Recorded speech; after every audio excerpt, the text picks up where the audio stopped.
Backstage, Adam Pearce told the security guards that Retribution ruined last week's Raw main event. He said that wouldn't happen again, or they would look for new security guards. Right. It's like, Jesus. At this point, shouldn't you have the police there? I mean, Jesus Christ. So then Asuka had an in-ring promo now. Asuka, let me read what it says. Charlie Caruso stood in the ring and introduced Raw Women's Champion Asuka. Caruso asked Asuka who is most deserving of a title shot. Asuka yelled in Japanese and then laughed. She ran through a list of women she has beaten and then laughed again. Asuka said it doesn't matter who is ready for her because she is ready for anything. And then Mickie James came in. So what was this? I mean, all these girls get in here. What's going on? Did you see this, Konnan? Yes, but I'm trying to remember. Mickie James, who else came in? Natalia, Lana. Oh, that was fucking brutal, bro. Yes. That was, bro. I haven't liked Lana since she was with Rusev. Okay, everything she's done after that, to me, I have not been a fan of. I don't know why they stick in so much stuff because she's not that good. Yes, she's hot as fuck, but I'm not. I didn't even like her when she was with Lashley. Well, let me tell you what's going to happen with her if they do this correctly. And I said this 3 years ago. Okay. Right. So do you know Asuka does kickboxing? Or Lana does kickboxing. Do you know that? No. Okay. So I've seen training videos of her doing kickboxing, kicking the bag and stuff. Yeah. Right. Bro, what if? So here's Lana, who's like the weakest character on the show, just like everything's a shit. What if they put her Raw Underground? She started kicking the shit out of these girls. No, and you had a hot. But I'm just saying, she could throw a kick to the head for a shoot. But she can't even work a regular wrestling match. But she's going to work a shoot match? Come on. No, just go stick in the ring and have her kick somebody in the head, and that's it. Yeah, I think you're being overly optimistic on that one. Bro, she's so hot. I mean, like, you got to. Bro, I prefaced the whole thing by she's hot. But I'm just saying, but her character is not that entertaining. I'm telling you, this character would be more entertaining. This would be more entertaining. If all she just show up and kick somebody in the head, that's it. Right. Like 911. Let me repeat my argument to that. If she can't work in a regular wrestling match, what makes you think she's going to be able to work a shoot match? I'm telling you, she doesn't have to have a shoot match. All she's got to do is kick one girl in the head, and that's it. One kick. That's it. Not do a match. You know, what if a girl comes like her, then she spins a spigot, kicks a girl right in the head, and drops her? Well, I'll bite. I'd have to see her do it, but right now I'm not too optimistic. I don't think she should be doing no Jean-Claude Van Damme, spinning around. Well, you tell me if you found out that she can do if you found out that Lana's good at martial arts and she's that hot, that automatically would not make her a more appealing character than she's right now. 1,000%. Have her in the bikini. Would you do it where where she is like surprised by her stuff, or she like is super confident and becomes this like confident person, or is it like, oh my god, I really kicked somebody? Is that how you would do it? No, because we're going to get to that. I don't want to do the silly shit like they did this week on the Raw Underground. Sorry, we just did AEW. Yeah. So the next, Peyton Royce and Billy Kay were interviewed about the possibility of not being able to. That was so weird. Why are they breaking them up? I don't know. Evidently. Yeah, go ahead. I was listening to something today, and they were talking about how Vince sees Peyton and somebody else as single stars, so they're breaking them up so they can give her a singles push. And then let me tell you, the other ones just crap out, I guess. Let me tell you what the problem is there, Rez. These two girls together, they look great. They look like stars, great. But they're green. You can't separate them yet. Let them mature together. Then you pull the one that you want. But Peyton's not ready for a singles push, dude. No. Right. Neither's the other one. What's the other one's name?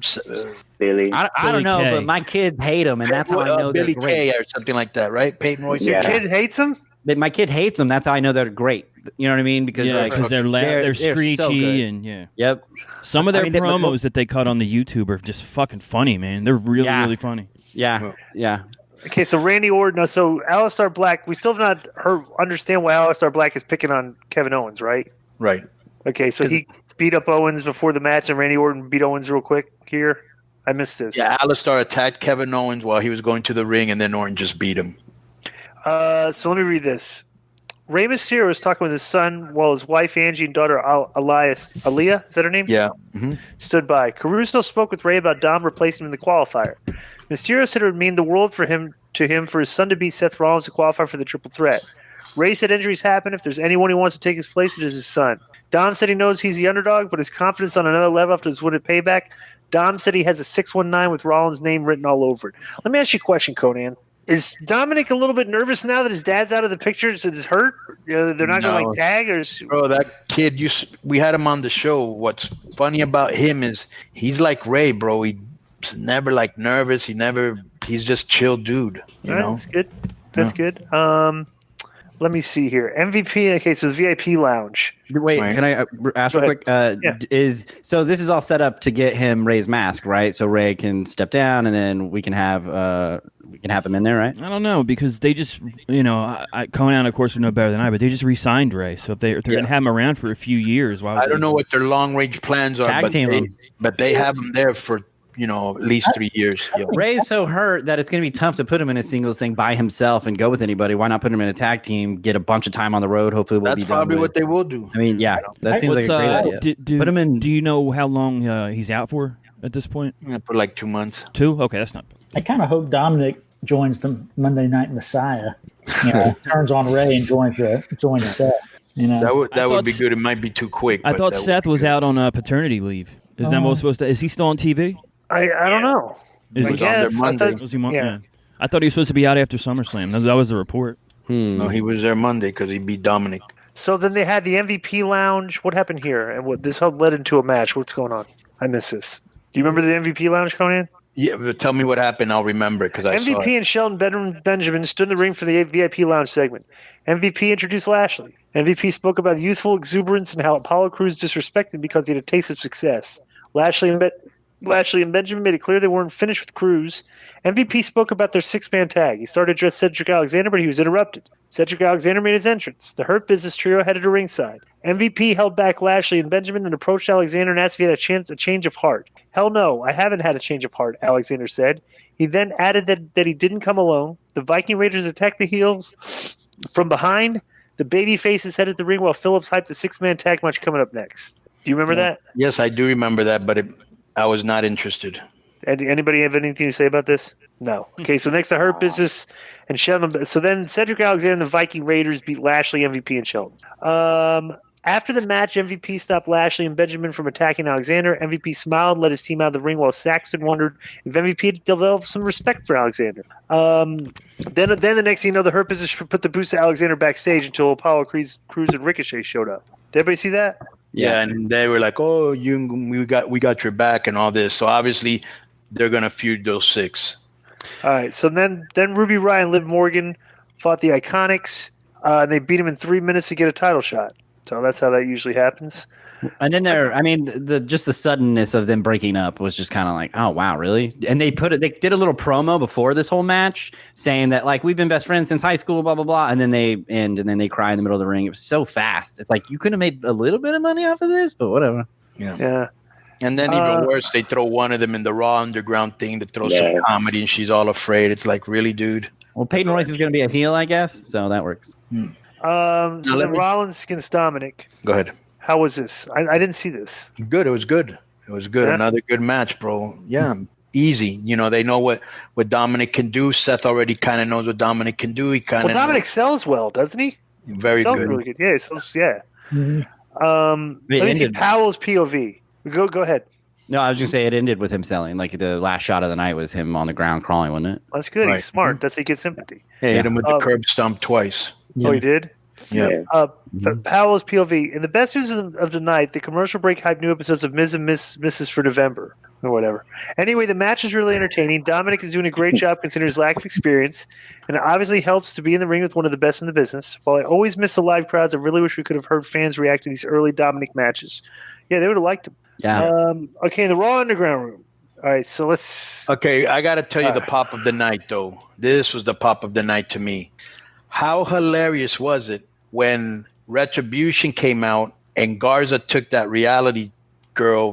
Who the fuck is she? We're not even there. We're not there yet. Oh, okay. I say, so Raw Underground, okay? Right. Titus O'Neil kicked the shit out. I saw this, okay? Yeah. So Titus O'Neil was like getting over, right? It looked all right. No, yeah, I saw that. That was it. And then the girl came in with the tattoos, right? And she fucking. Well, I said that's next. I think they would go to commercial after that. The Street Profits delivered a backstage promo footage aired from Arch. Oh, they showed the spot with Akira Tozawa winning and R-Truth winning the thing.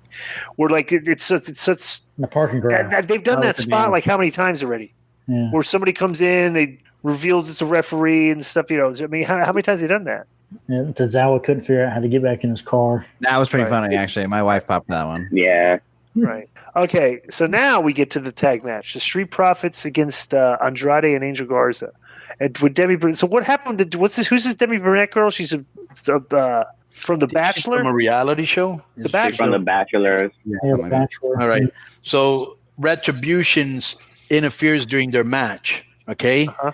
And so he grabs her and he starts running with her and he says, I don't want anything to happen to you, you know. So she's very flattered because like, wow, he's protecting me, right? Right. While he's saying that Retribution is coming from the other side. You see them opening up a door and he gets afraid and he turns around and he leaves her alone. Right.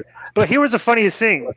Like Retribution comes in, right? So if they're doing this angle right, if they're trying to spoof Antifa or whatever the fuck they're doing, like when the Demi Burnett girl got stuck there left alone, and they're all like, you know, should they have been up yelling at her, like calling her, like telling her that her white privilege will not get her and things like that? Steer the road, like isn't that what they do? You know, like right. Broke a rose in half. Yeah. All right. So well, then, I also think right there is where I saw Dijakovic. It's an obvious build. He's just like he's built in a very shape, and that was definitely him. Yeah. And bro, this angle is ridiculous. It's like, come on. It's some. First of all, wouldn't the announcers say they want security out there by the announce table or something? There's so many. How do you think it ends? Is what I want to know. I don't know. I don't know. I honestly. Who's the master? I think it might end like the hacker, just disappear. They're not on the show and. 3 shows they're not on, and everybody goes, "Oh, well, I guess the Retribution angle's over." I think Shane McMahon is the mastermind. Oh, I think he's the leader of Retribution, and he's pissed because Stephanie and Triple H are going to take over the company. But didn't they bum rush Raw Underground once or no? Yeah, they got beat up. Yeah. So it's like, you know, all right. So Shane McMahon was in Raw Underground, and the Iconics are there for some. No, why were the Iconics in Raw Underground? Who knows? Cheerleaders. So they could feed. Well, you're showing the girls. These girls. Think about this. You're showing these chicks in the ring, and they're shooting with each other, and they look pretty good. Like the girl shooters that they had in this thing were better than that. That's the best shoot work I've seen so far. You know, so whoever those 2 girls were, agree with that. That's Ronda Rousey's 4 horse ladies or whatever. Oh, is it really? 2 of them. Yeah. Oh, okay. Well, that makes sense. It looked like shooters, right? Okay. Yeah. So then, why do they throw like? So then, this was silly. They throw the girl in the ring, the Iconic, and she's like crying, screaming, like she's scared. I loved it. You really? Yeah, because what it does is it shows Peyton Royce is a bad guy. So even though they're both bad guys, Peyton Royce is still like the worst one, right? I liked it. I don't care. Bro, those are like the world tag team champions. And the girl's like scared. So that I don't know. But they weren't aggressive champions. It's not like they went out there and beat everybody's ass. They were obnoxious is the point I thought. I don't know. I don't like. I just think my biggest pet peeve is we don't need that silliness in Raw Underground. We see enough of that bullshit in WWE as it is. Yeah. Can anything be serious without? She got her ass kicked. What do you? I like. That's what I. No. It isn't that she got her. No, ass. she was like the way she acted. You know, and she was. Can you imagine, dude? They should have thrown her in, and she should be like, okay, she should like come up swinging at these girls like for a shoot because they think she's gonna get beat up. I don't know. The end result was fine, but the way she acted before she got kicked, I was my gripe is, Rez, we don't need comedy in everything.